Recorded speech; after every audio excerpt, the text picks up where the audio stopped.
हाय दोस्तों, जैसा आपकी चाहते हैं आजकल बारिश का मौसम चल रहा है। अगर आपके कान में कनखजूर घुस जाए तो क्या करेंगे। बारिश के मौसम में कनखजूर, कीड़े, बहुत सारी चीज़ें होती हैं। अगर आपके कान में घुस जाएं तो आप बहुत परेशान हो जाएंगे।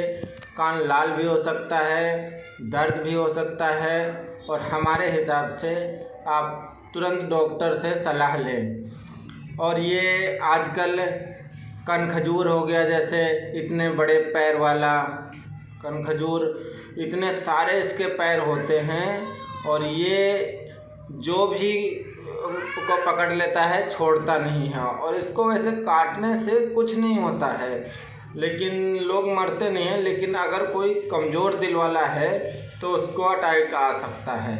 ये कनखजूर सीधा घुसता है कान में और बहुत दर्द देता है। किसी किसी के कान में तो बाहर से भी दिखता है और किसी किसी के बिल्कुल अंदर घुस जाता है। ये देखिए अंदर घुसा हुआ है, बहुत बंदा परेशान है।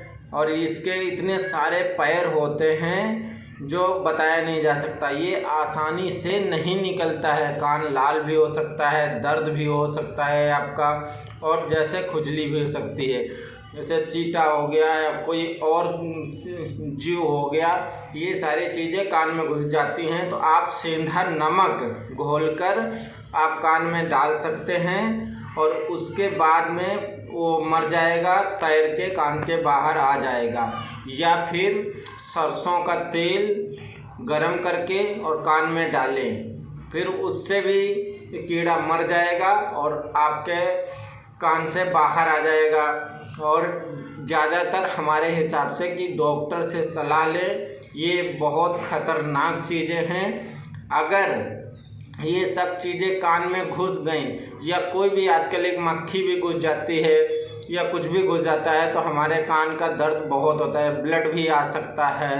ये सारी चीज़ें हैं। और चैनल पे अगर हमारे नए हैं तो चैनल को सब्सक्राइब करें। जय हिंद।